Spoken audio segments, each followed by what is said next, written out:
Presidente. Começo por saudar o Sr. Vice-Primeiro-Ministro pela recente nomeação e, em particular, pelo facto de estar a acompanhar de forma mais direta a execução do memorando de entendimento. Cumprimento igualmente a Sra. Ministra de Estado e das Finanças, na que creio ser a primeira vez nesta Comissão, pelo menos nas atuais funções, e o Sr. Secretário de Estado Adjunto, uma presença já habitual. A 3 trimestres do fim do programa de ajustamento, não será este o momento de fazer o balanço da missão da Troika em Portugal.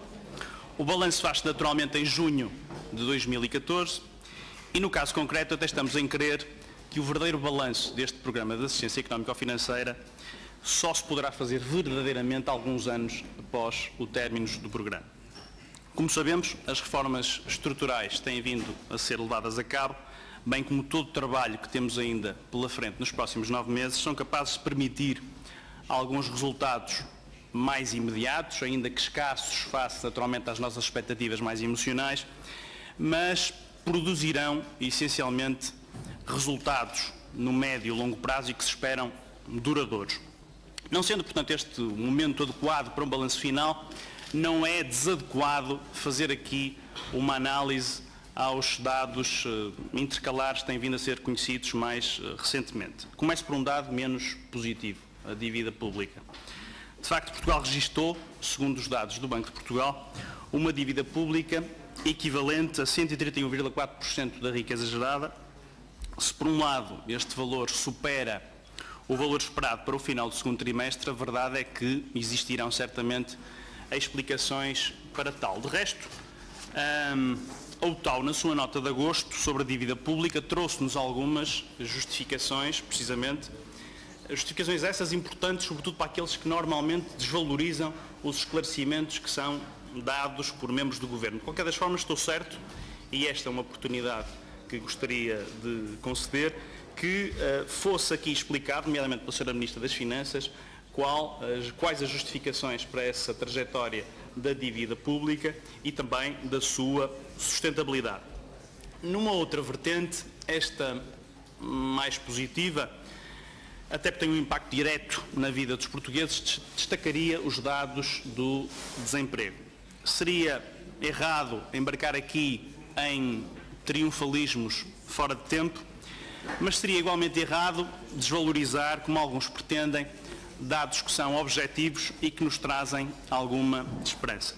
Segundo os últimos dados corrigidos do Eurostat, a taxa de desemprego em abril foi de 17,3, uma correção de meio ponto face aos valores inicialmente divulgados. Ora, a ser assim, Portugal está desde janeiro, em que registrou taxa de desemprego de 17,6, a conseguir diminuições curtas, é certo, mas sucessivas, da taxa de desemprego, a qual em julho representou 16,5, segundo dados que são coincidentes com os da OCDE.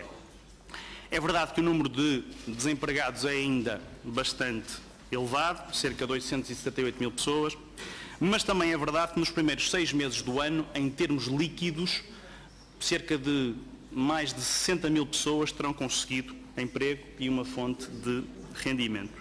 Não se deve, em nossa opinião, desvalorizar o impacto destes números.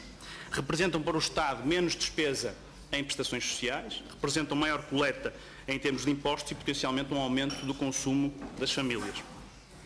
Tudo isto contribui positivamente para uma melhoria das contas nacionais, mas vale acima de tudo pela melhoria das condições de vida de um conjunto significativo de famílias e é aqui que nos devemos focar.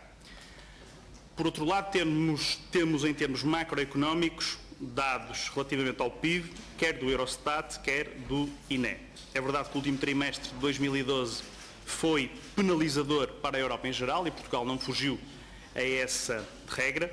No entanto, os 2 últimos trimestres, e não apenas o segundo trimestre de 2013, mostram que a economia está a fazer o seu caminho rumo à recuperação. Sr. Vice-Primeiro-Ministro, Sra. Ministra de Estado e das Finanças, Sr. Secretário de Estado Adjunto, é sabido que a 8ª avaliação trimestral foi adiada pelos motivos que se conhecem e que se realizará dentro de dias, concomitantemente com a 9ª avaliação.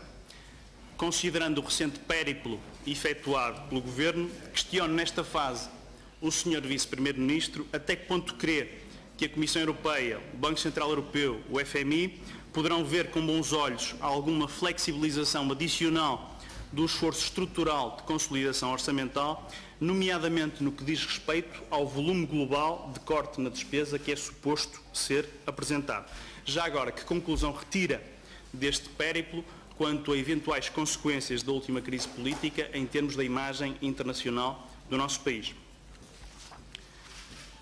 Aproveito ainda para destacar a conhecida consolidação do saldo comercial que Portugal tem vindo a conseguir. Ainda recentemente aqui elogiamos os empresários que têm conseguido encontrar alternativas ao mercado interno.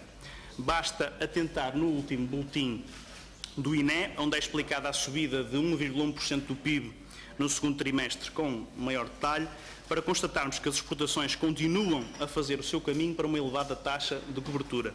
Se a subida das importações de bens e serviços foi de 6,3% no segundo trimestre de 2013, a subida das exportações de bens e serviços foi superior, com um crescimento de 7,3%. As exportações continuam a dar sinais de vitalidade, mesmo que isso incomode muitos dos que gostariam de dizer que são apenas efeitos pontuais. E falando de procura externa, gostaríamos que a Sra. Ministra das Finanças avaliasse em que medida é que as recentes estimativas para o PIB europeu confirmam o tal ponto de viragem na Europa, algo tão importante para Portugal. Gostaria também de lhe perguntar até que ponto é que as medidas têm vindo a ser anunciadas do ponto de vista de estímulo à nossa economia serão capazes não apenas de permitir às empresas nacionais beneficiar da recuperação europeia, como também ao próprio país atrair mais investimento externo. Pegando nas palavras da Comissão Europeia relativas à Europa, diria que estas se aplicam na perfeição também a Portugal. E cito: para que os benefícios deste começo de recuperação sejam plenamente sentidos na economia real, é necessário continuar-se uma política em 3 frentes.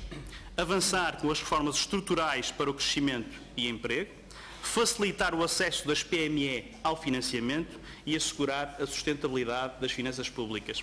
Fim de citação. Penúltima nota para enfatizar da intervenção inicial do Sr.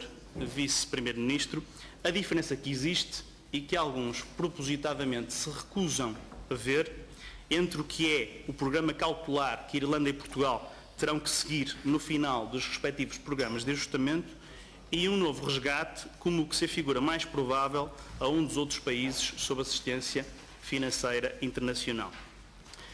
Cremos que têm sido dados alguns passos importantes e que seguramente o Governo, também fruto da nova orgânica, estará melhor preparado para fazer face aos novos desafios destes últimos 9 meses de memorando.